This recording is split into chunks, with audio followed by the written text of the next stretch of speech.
डमरू के साइन का मतलब क्या है पामस्ट्री के अंदर? इस वीडियो में हम इसी चीज के बारे में बात करेंगे। अच्छा साइन है, बुरा साइन है, या कुछ भी नहीं है। देखिए, कोई भी व्यक्ति जब आपके हाथों को देख के ये कह रहा है कि आपके हाथ पे डमरू का साइन है, जो इस टाइप का दिखता है, ये दिल की रेखा है, ये दिमाग की रेखा है, ये पैसे की रेखा है, और एक रेखा इस टाइप से काटती हुई जा रही है। उसको व्यक्ति ने ये कह दिया है कि ये जो साइन बन रहा है, ये डमरू का साइन है। अब ये डमरू का साइन अच्छा है, बुरा है, इसके बारे में कई ओपिनियंस हैं, और ज्यादातर लोग ये कहते हैं कि बहुत ही अच्छा साइन है। कई लोग तो यहां तक कहते हैं कि ये जो साइन बना हुआ है, ये एक्स साइन बना हुआ है। एक्स, जैसे कि आप ये वीडियो देख रहे हैं, आप ये पामिस्ट्री का वीडियो देख रहे हैं और कोई व्यक्ति कहना शुरू कर देता है, बस ये साइन आपके हाथ पे हो गया तो आप मल्टी मिलियनर, मल्टी बिलियनर हो गए। ऐसी बातें कही जाती हैं। लोग कहेंगे कि इस टाइप का जो साइन है, ये तो लाखों में एक है। थोड़ा सा मेरा सजेशन रहेगा कि कुछ गरीब लोगों के भी हाथ देखिए। मैं ये नहीं कहता हूं कि ये गरीबों के ही हाथ में होगा, लेकिन देखने की कोशिश कीजिए। ये साइन आपको दिखाई दे जाएगा। ऐसा कोई ये विशेष साइन नहीं है। चाहे इसको डमरू कहिए, चाहे इसे एक्स कहिए, क्रॉस कहिए, कुछ भी चीज कहिए, इसका इनफैक्ट नेगेटिव मीनिंग हो सकता है। नेगेटिव मीनिंग समझाने का तरीका यह है क्यों क्यों इसको नेगेटिव कहा जाए। जो ये डमरू टाइप की चीज बनाई हुई है, इस टाइप से, देखिए, इस टाइप से अगर आप अपने हाथों पे ढूंढने लगेंगे तो कुछ भी दिखाई दे सकता है आपको। पामस्ट्री इस तरह से नहीं, देखिए, पढ़ी जाती है। उसमें कुछ बेसिक सेट ऑफ प्रिंसिपल हैं।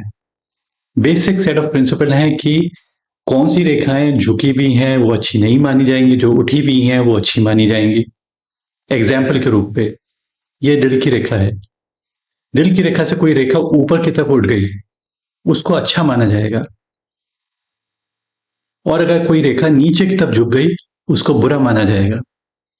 अब आप ये पूछेंगे कि ऐसा कैसे हो सकता है, इसके पीछे कुछ रीजन है या नहीं है, या बिना रीजन के मैं चीजें बता रहा हूं?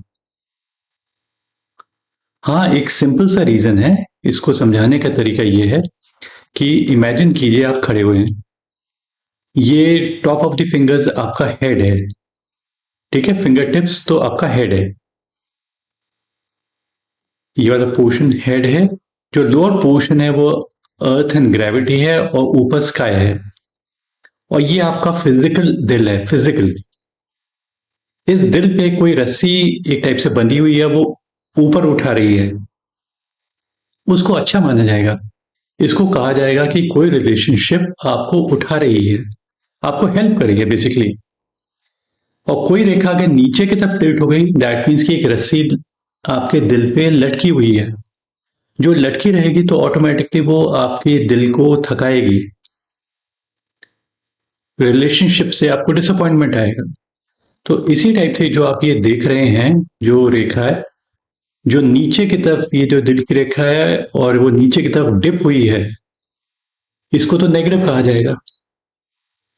अब दिखने में आपको अगर ये डमरू लग रहा है तो वो बात अलग है, लेकिन इन रियलिटी ये सब की सब इंडिपेंडेंट रेखाएं हैं। ये दिल की इंडिपेंडेंट रेखा है, दिमाग की इंडिपेंडेंट रेखा है। ये बस एक ब्रांच है जो लटकी हुई है, और ये पैसे की रेखा को यहाँ पे इस पॉइंट पे आके काट रही है। तो इस पॉइंट पे जो एज है आपकी पैसे की रेखा की, कैसे नापेंगे? उसका तरीका है, पैसे की रेखा और दिल की रेखा का इंटरसेक्शन एज 35। दिल की रेखा और पैसे की रेखा का इंटरसेक्शन यहाँ पे एज 53। तो अगर यहाँ पे 53 है, यहाँ पे 35 है, तो इन द मिडिल क्या होगा? 35 प्लस 53 डिवाइडेड बाई 2, तो यहाँ पे 44 एज हो जाएगी। तो लगभग 44 की एज पे थोड़ी बहुत फाइनेंशियल दिक्कत आ सकती है, लेकिन इतनी भी नहीं है कि बहुत ज्यादा परेशान हो जाएंगे। ऐसा भी मत सोच के देखिए। ये हाथ अपने आप में अच्छा है, क्वालिटी का हाथ है, कई सारी चीजें अच्छी हैं। मैं वापस से एक चीज आपसे कहूंगा, एक एग्जाम्पल के रूप में मैं आपको एक्सप्लेन करूंगा। ये समझने की कोशिश कीजिए कि आपको कोई विशेष साइन नहीं ढूंढना है। जैसे कि आप कई कहेंगे मेरे हाथ पे क्या एम साइन है नहीं है, मतलब ऐसी चीजें नहीं ढूंढनी है। सिंपल चीजें आपको ढूंढनी है। एग्जाम्पल के रूप में मैं बताऊंगा कि ये व्यक्ति क्यों सक्सेसफुल होगा। पहली चीज, प्रिपेंडिकुलर लाइन यहाँ पे है, ये बुध के पर्वत पे है। बुध के पर्वत पे अगर एक सिंपल सी स्ट्रेट फॉरवर्ड सिंपल लाइन अगर होती है, प्रिपेंडिकुलर होती है और डीप एंड क्लियर होती है, जैसे कि रीजनेबली डीप एंड क्लियर है, तो हम ये कहेंगे कि व्यक्ति की अच्छी सेट ऑफ स्किल है। अब अच्छी set of skill, communication and calculation अच्छे हैं। अभी भी आपको इस बात समझ में नहीं आई होगी। सिंपली ये चीज सोच के देखिए कि कौन व्यक्ति सक्सेसफुल हो सकता है, उसके लिए क्या क्वालिटी चाहिए। उसका हुनर हो, कैलकुलेशन हो, कम्युनिकेशन हो अच्छी। तो यहां पे तो ये चीज दिखाई दे ही रही है। जब इस टाइप की दिखाई होगी तो व्यक्ति सक्सेसफुल हो ही जाएगा। अब इसके अंदर कई सारे और वेरिएशन हो सकते हैं जिसकी वजह से भी सक्सेसफुल हो, लेकिन अगर इस टाइप की काफी सारी ऐसी ऐसी रेखाएं हैं तब अनसक्सेसफुल हो जाएगा। आप कुछ लोग ये भी कहेंगे अरे जो इसको ध्यान से देखो, ध्यान से देखो, इसमें तो ऐसा लग रहा है कि ये स्टार दिखाई दे रहा है यहाँ पे। जैसे कि एक रेखा यहां से आई, एक रेखा यहां से आई और काटते हुए यहाँ पे एक स्टार टाइप का बन गया इस जगह पे। अब ये गलत तरीका है देखने का।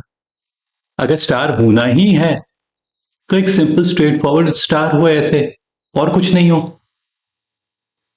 वो ज्यादा अच्छा माना जाएगा।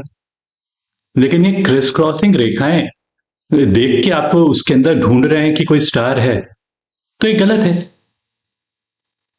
अननेसेसरी की ज्यादा रेखाएं होंगी तो मिस कैलकुलेशन हो जाएंगी। मतलब वो व्यक्ति कई सारी चीजें ढूंढ रहा है, ऐसे करके सोच रहा है, तो वो व्यक्ति कैसे सक्सेसफुल हो सकता है।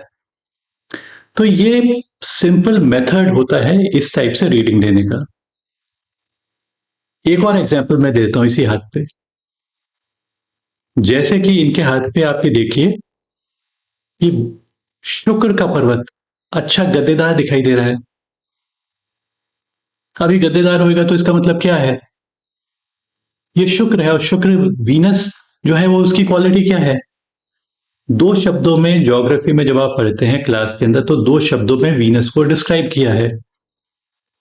It is a dense planet, it is a warm planet. Dense का मतलब डेंसिटी है, डेंसिटी का मतलब की एनर्जी। ये लगा आपका एनर्जी का है। अच्छा खासा फर्म हाथ दिखाई दे रहा है, गद्देदार, इस पोर्शन पे गद्देदार, औरों के मुकाबले ज्यादा गद्देदार है, तो ऑटोमेटिकली इस ऐसे व्यक्ति में एनर्जीज ज्यादा रहेंगी, स्टेमिना ज्यादा रहेगा, वाइटलिटी ज्यादा रहेगी, डिजायर ज्यादा रहेंगी। ये वार्म प्लैनेट है तो इसके अंदर वार्मथ ज्यादा रहेगी। अब ज्यादा एनर्जी का मतलब भी ये नहीं है कि ज्यादा सक्सेस, ज्यादा वार्मथ का मतलब भी ये नहीं है कि ज्यादा सक्सेस। लेकिन लेकिन ऐसे व्यक्ति की प्रोबेबिलिटी ज्यादा हो जाती है सक्सेस की। अब आप पूछेंगे कैसे। देखिए, ऐसा हो सकता है कि ये व्यक्ति एनर्जी खूब है, एक काम किया उसमें फेल हो गया, दूसरा काम फिर फेल, तीसरा काम फिर फेल। एक नॉर्मल व्यक्ति जो होता है वो एक या दो या तीन बार फेल हो जाएगा, उसके बाद थक के बैठ जाएगा। चाहे वो 20 साल का हो, 30 साल का हो, वो कहेगा मुझे कुछ नहीं करना है। तो वो व्यक्ति ये कहेगा कि अब तो मेरे को कुछ नहीं करना है, अब मुझसे कोई काम नहीं हो सकता है, और अब छोड़ो सब चीजें, रिटायरमेंट में ले लेता हूँ। लेकिन ये व्यक्ति रिटायर नहीं होगा, वो ये कहेगा एनर्जी खूब रहेगी, वो कहेगा चलो एक और बार ट्राई कर लेते हैं, कोई बात नहीं, फेल हो गए थे कोई बात नहीं। ठीक है, डिसअपॉइंट तो सभी होते हैं, लेकिन इसमें क्योंकि हाई एनर्जीज हैं, ये बैठ नहीं सकता है। और जब लोग इसको देखेंगे हाई एनर्जीज वाले को, वो कहेंगे देखो भाई, इस व्यक्ति में तो क्या बात है, इतनी बार फेल हो गया है लेकिन फिर भी लगा हुआ है, तो लोग इससे अट्रैक्ट होंगे। अट्रैक्ट होएंगे तो अपॉर्चुनिटी ज्यादा आएंगी।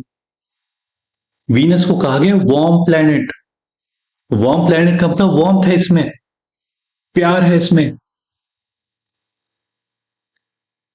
जब किसी से मिलेगा तो खूब अच्छा खाना पीना खिलाएगा, अच्छी जगह पे खिलाएगा, अच्छा खाना खिलाएगा, अच्छी तरह से बात करेगा, प्यार से बात करेगा, और एक जेन्युइन वार्मथ रहेगी ऐसे में व्यक्ति में। तब जेन्युइन वार्मथ रहेगी तो ऑटोमेटिकली लोग अट्रैक्ट होंगे। तो ऐसे लोगों की ज्यादा रिलेशनशिप्स होने की, ज्यादा पार्टनरशिप्स होने की, एंड चांसेस हैं कि व्यक्ति सक्सेसफुल हो जाए। 1+1 11 होता है, 2 नहीं होता है।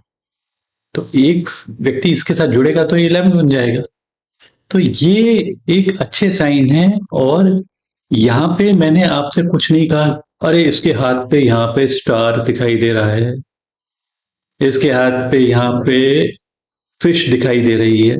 ये कोई तरीका है पामस्ट्री रीडिंग का? सोच के देखिए यार। ठीक है, थोड़े बहुत हमें साइंस देखने चाहिए, अच्छे माने जाते हैं। लेकिन क्या पामस्ट्री की रीडिंग बस यही चीज हो गई है कि फिश ढूंढते रहो बस? ढूंढते रहो किसी भी तरह से फिश, किसी तरह से फिश आ जाए मेरे हाथ पे। अब लोग वीडियो देख लेते हैं, वो कहते हैं भाई मेरे हाथ पे फिश हो। अगर नहीं भी होगी तो ढूंढ के कहीं ना कहीं बना ही देंगे वो फिश। दिख भी नहीं रही होगी तब भी बना देंगे। तो इस टाइप की रीडिंग बेकार की रीडिंग होती है। आपकी चॉइस है कि किस टाइप की रीडिंग लेनी है या नहीं लेनी है। आपको लेनी चाहिए रीडिंग जिसमें कि रीजन बेस्ड हो, यहाँ पे व्यक्ति एक रीजन दे। जैसे मैंने आपको कुछ रीजन बताए, कुछ तो है जो आपको समझ में आए होंगे, कुछ तो आपने कोरिलेट किया होगा उसको। तो इस टाइप से जो है डमरू है या फिश है या एक्स है या क्रॉस है, क्या आपको ऐसी चीजों पे बिलीव करना चाहिए? मैं ये ओपिनियन आप ही पे छोड़ देता हूँ। आप ज्यादा समझदार हैं। Thank you, bye and take care.